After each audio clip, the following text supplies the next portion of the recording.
Hello my dear students, myself Ami Ravalia, Faculty of Chemistry from SCT Science College Junagadh. અને પહેલાના video સેશનમાં આપણે જે DCC કરીને ઓર્ગેનિક રિએજન્ટ છે લાસ્ટમાં જોયો હતો. હવે આજના આ વિડીયો સેશનમાં આપણે વિલ્કિન્સન કેટાલિસ્ટ છે એ જોઈશું. એક્ઝામના પોઈન્ટ ઓફ વ્યૂથી થોડા ઇમ્પોર્ટન્ટ છે. તો વિલ્કિન્સન કેટાલિસ્ટ એનું સ્ટ્રક્ચર, તો એનું જનરલ ફોર્મ્યુલા છે RH rhodium, Cl chlorine, phosphorus, phenyl phosphine. બરાબર, આવી રીતનું એનું સ્ટ્રક્ચર છે એ થાય છે અને આવી રીતે એને બતાવવામાં આવે છે. રોડિયમ સાથે 3 ફિનાઇલ ફોસ્ફીન જોડાયેલા છે ને એક છે એ ક્લોરિન જોડાયેલો છે. It is a red brown colour solid that is soluble in hydrocarbon. એ એક રેડ બ્રાઉન કલરનો સોલિડ છે કે જે હાઇડ્રોકાર્બનની અંદર જનરલી કેવો થાય છે તો કે સોલ્યુબલ થાય છે. ટૂંકમાં ઓર્ગેનિક કમ્પોનેન્ટ્સની અંદર સોલ્યુબલ થાય છે, જેમ કે benzene. It is widely used as a catalyst for hydrogenation of alkenes. Catalyst તરીકે તે હાઇડ્રોજિનેશનમાં જનરલી છે એ શું થાય છે તો કે યુઝ છે એ થાય છે. The catalytic and organometallic studies on Wilkinson catalysts also played a significant role on subsequent development of cationic ruhedium-based hydrogenation transfer catalysts, which set the foundations for the modern asymmetric catalyst. આ catalyst છે એ hydration અને ખાસ કરીને એસિમેટ્રિક hydration માટે કેવો છે તો કે એકદમથી ઇમ્પોર્ટન્ટ છે. આના ઉપર પછી અલગ અલગ કેટાલિટિક અને ઓર્ગેનોમેટાલિક સ્ટડીઝ છે એ કરવામાં આવી. આને તમે એક ઓર્ગેનોમેટાલિક કમ્પોનેન્ટ પણ કહી શકો, કારણ કે મેટલ સાથે જે ફિનાલની રિંગ છે એ શું થયેલી છે તો કે જોડાયેલી છે. બરાબર, તો let us discuss the next one, that is the synthesis of Wilkinson catalyst. Wilkinson catalyst કઈ રીતે પ્રિપેર કરવામાં આવે છે તો કે it is usually obtained by treating rhodium chloride hydrate with an excess of triphenyl phosphine is in reflection ethanol. Ethanol સાથે એને reflex કરવામાં આવે અને મિક્સર લેવામાં આવે છે રોડિયમ ક્લોરાઇડ હાઇડ્રેટનું, અને એની સાથે શું મિક્સઅપ કરવામાં આવે છે તો કે ટ્રાઇફિનાઇલ ફોસ્ફીન. બરાબર, triphenyl phosphine serves as a 2 electron reducing agent. અહીંયા ટ્રાઇફિનાઇલ ફોસ્ફીન છે એ શું કામ કરે છે તો કે 2 ઇલેક્ટ્રોનને રિડ્યુસ કરે છે. That oxidize itself from oxidizing state +3 to 5. બરાબર, અને એથી એનું ઓક્સિડેશન છે એ +3 થી કેવું થઈ જાય છે તો કે 5 જેટલું થઈ જાય છે. In the synthesis 3 equivalent of triphenyl phosphine become ligands in the product. હા, એક કોમ્પ્લેક્સ કમ્પોનન્ટ છે એટલે લિગેન્ડ તરીકે શું જોડાશે તો કે જે ટ્રાઇફિનાઇલ ફોસ્ફીન છે એની સાથે જોડાઈ જશે. And while the fourth triphenyl phosphine become ligand in the product. While the fourth reduces the ruhedium +3 to ruhedium +1. એમાં એને શું કરે છે તો કે રિડ્યુસ છે એ કરી નાખે છે. Now what is the reaction? આપણે વાત કરી કે રોડિયમ ટ્રાઇક્લોરાઇડ હાઇડ્રીન સાથે આપણે એની રિએક્શન છે એ કરાવીએ. તેનો ફોર્મ્યુલા છે RHCl3H2O thrice. 4 molecule of phenyl phosphine લઈ લઈએ આપણે, એટલે 3 મોલેક્યુલ છે એ ફિનાઇલ ફોસ્ફીનની સાથે જોડાઈ જશે અને બાકીનું એક જે ફોસ્ફીન છે એના ઓક્સિજન સાથે આ બે બાકીના ક્લોરિન છે, અહીંયા એક જ ક્લોરિન ને બાકીના 2 ક્લોરિન છે એ 2HCl સાથે રિમૂવ થશે અને 2H2O છે એ શું કરશે એ રિમૂવ કરશે. તો આવી રીતે આપણે આ જે વિલ્કિન્સન કેટાલિસ્ટ છે એને શું કરી શકશું તો કે સિન્થેસાઇઝ છે એ કરી શકશું. Now let us discuss about the mechanism of this Wilkinson catalyst. અથવા તો તમે બીજા વર્ડમાં એમ પણ કહી શકો કે જ્યારે તમે એને કોઈની અંદર એડ કરો છો ત્યારે પોતે કયા રીતનું બિહેવ કરે છે, હાઉ ડઝ ઇટ વર્ક.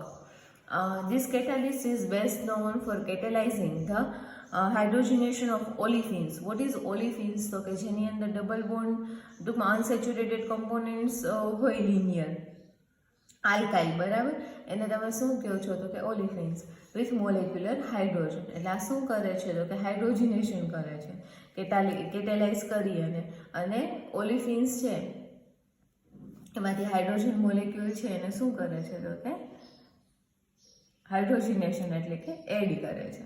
તો let us discuss about this. તો અહીંયા મેં વિલ્કિન્સન કેટાલિસ્ટ છે એને લખેલો છે, બરાબર. ફર્ધર છે અહીંયા શું થશે તો કે એમાંથી PPH3 છે એ રિમૂવ થઈ ગયો, એટલે આની પાસે એક ટેન્ડન્સી વધી. હવે એ શું કરશે, આની અંદર આપણે ઓક્સિડેટિવ એડિશન ઓફ હાઇડ્રોજન છે એ કરીએ એટલે આ બે હાઇડ્રોજન મોલેક્યુલ છે આની સાથે જોડાઈ જાય છે. ફર્ધર હવે આપણે ઓલિફિન્સ સાથે રિએક્શન કરાવડાવીએ તો અહીં ઓલિફિન્સનો જે આ ડબલ બોન્ડ છે એ આની સાથે શું કરવાની ટ્રાય કરશે તો કે જોડાવાની. ડબલ બોન્ડ છે એ બ્રેક થશે, આનો એક હાઇડ્રોજન છે એ આ આ ડબલ બોન્ડ છે એ બ્રેક થયો, બરાબર. તો આ CH છે એ આની સાથે જોડાશે, બરાબર. એટલે એક હાઇડ્રોજન છે એ ક્યાં ટ્રાન્સફર થશે, આ CH2 તરફથી અહીંયા જોડાણો, આ જે CH છે એની તરફ એક હાઇડ્રોજન છે એ ટ્રાન્સફર થઈ ગયો, એટલે આ CH2 છે એ ક્યાં જોડાશે તો કે રોડિયમ સાથે, બરાબર. CH2R અને CH નું CH2 કઈ રીતે થઈ ગયું, આની સાથે જેને જોડાવવું હોય તો હાઇડ્રોજન છે એને શું કરવો પડે તો કે ટ્રાન્સફર કરવો પડે. તો હવે અહીંયા બેમાંથી કેટલા હાઇડ્રોજન વધ્યા, એક. તો હવે શું થશે તો કે રોડિયમ અને આ જે કાર્બન વચ્ચેનો બોન્ડ છે એ બ્રેક થશે, બોન્ડ બ્રેક થયો એટલે એની વેલેન્સી ખાલી થશે, તો આ હાઇડ્રોજન છે એ ત્યાં શું થઈ જશે તો કે ટ્રાન્સફર. ટૂંકમાં જે અનસેચ્યુરેશન છે એને હાઇડ્રોજનના એડિશનથી એ શું કરે છે તો કે દૂર કરી દે છે અને એને સિમ્પલ એવો આલ્કેન કમ્પોનેન્ટ છે એમાં શું કરી રહી છે તો કે કન્વર્ટ કરી રહી છે. તો વિલ્કિન્સન કેટાલિસ્ટ છે એ આવી રીતે વર્ક છે એ કરે છે. Now let us discuss about its application. Any application છે એ આપણે જોઈએ વિલ્કિન્સન કેટાલિસ્ટની. સૌથી પહેલી એપ્લિકેશન છે acetyl chloride converts to methyl chloride, બરાબર. એસિટાઇલ ક્લોરાઇડનું સ્ટ્રક્ચર છે એ આપણને આવડતું હોવું જોઈએ, સાવ સિમ્પલ એવું સ્ટ્રક્ચર છે. CH3C_CL that is the derivative of carboxylic acid, બરાબર. જ્યારે તમે આની વિલ્કિન્સન કેટાલિસ્ટની પ્રેઝન્સમાં, જેને મેં શોર્ટમાં WKC લખ્યું છે, રિએક્શન છે એ કરાવો છો ત્યારે શું થાય છે તો કે હાઇડ્રોજનેશન છે એ થાય છે અને આની અંદર હાઇડ્રોજન છે એ શું થઈ જાય, જ્યારે એસિટાઇલ ક્લોરાઇડ સાથે જ્યારે તમે રિએક્શન કરો છો, બરાબર, ત્યારે એ મિથાઇલ ક્લોરાઇડમાં કન્વર્ટ થઈ જાય છે. અહીંયાથી CO છે એ શું થઈ જાય છે, દૂર થઈ જાય છે. રેડી. સેકન્ડ એપ્લિકેશન છે અહીંયાની આપણે જોઈએ.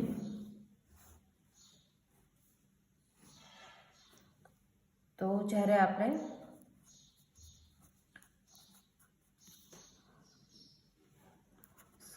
આની સાથે રિએક્શન કરાવડાવીએ છીએ ત્યારે પણ એ SO ને શું કરી દે છે, અહીંયાથી રિમૂવ, અને ત્યાં હાઇડ્રોજન છે એ જોડાઈ રહી છે, બરાબર. નેક્સ્ટ એપ્લિકેશન છે એ આપણે આની જોઈએ. Okay, alkyl sulfonyl chloride react with Wilkinson catalyst to convert alkyl chloride. Alkyl chloride માં કન્વર્ટ થઈ જાય છે.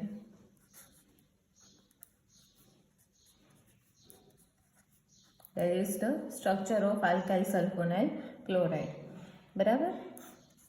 વિલિયમસન catalyst એટલે SO2 ને રિમૂવ કરી નાખે છે અને RCl ના ફોર્મમાં શું થાય છે તો કે જોડાઈ જાય છે.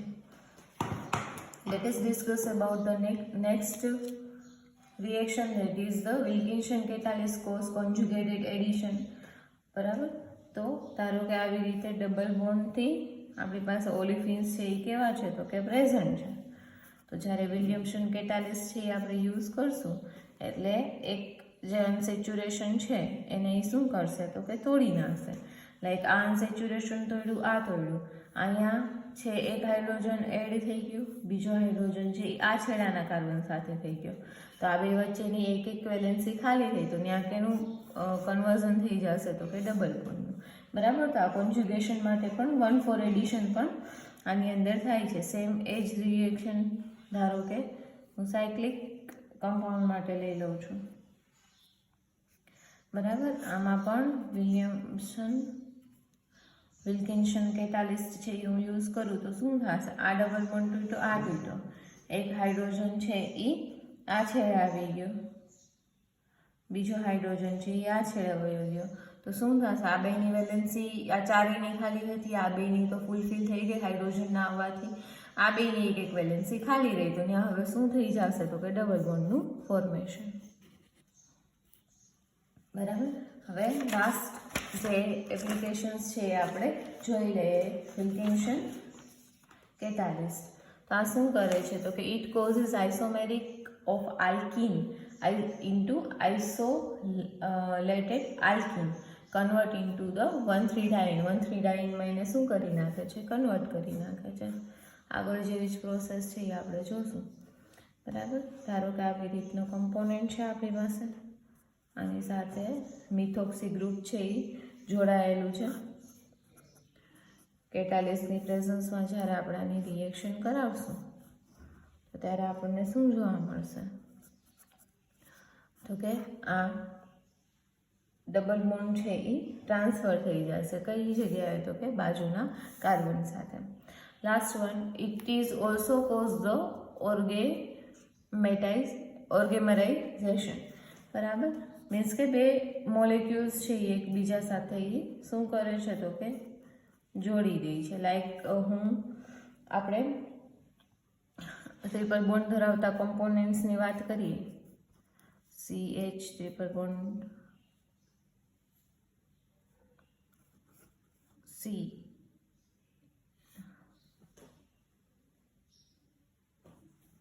અહીંયા CH લઈ લે, CH triple bond C, CH2R. જ્યારે આ કેટાલિસ્ટની પ્રેઝન્સમાં એની રિએક્શન છે એ આપણે કરાવડાવશું ત્યારે આના ટ્રિપલ બોન્ડમાંથી ડબલ બોન્ડ છે એ બેનો શું થશે તો કે હાઈનો રહેશે, પણ કાર્બન અને હાઇડ્રોજન વચ્ચેનો બોન્ડ છે એ બ્રેક થશે. એટલે અહીંયાથી હાઇડ્રોજન ને અહીંયાથી હાઇડ્રોજન H2 તરીકે રિમૂવ થઈ જશે અને આ બે મોલેક્યુલ છે એ એકબીજા સાથે જોડાઈ જશે. ડાયમરાઇઝેશન જેવું વર્ક છે એ આપશે. રેડી. તો અહીંયા કેટાલિસ્ટ છે એ કમ્પ્લીટ થાય છે. નેક્સ્ટ વિડીયો સેશનની અંદર આપણે બીજો કેટાલિસ્ટ છે એ સ્ટડી કરશું. આઈ હોપ સો તમને આ વિડીયો લેક્ચરની અંદર બધું કમ્પ્લીટલી સમજાઈ ગયું હશે. Thank you.